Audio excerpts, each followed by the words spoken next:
In this video, I'll show you how to configure Twilio phone numbers. So here we are on the Twilio home console. And what we want to do is under phone numbers, manage, we want to click on active numbers. And here in the active numbers section, you'll see configure. And this is where you can fully configure your phone number. So here in voice configuration, we can configure with either webhooks, TWIML, bin, studio flow, and so forth. So for instance, if you choose webhooks, when a call comes in, you will then put the URL for that webhook. You can set the reaction for if the primary handler fails, as well as call status changes.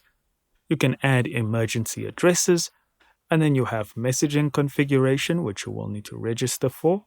And it's going to be the same process in the messaging section over here. So you have messaging services. Again, you can configure what happens when a message comes in or when the handler fails. And when you're done, just hit save configuration. And that's all there is to it. Thank you so much for watching.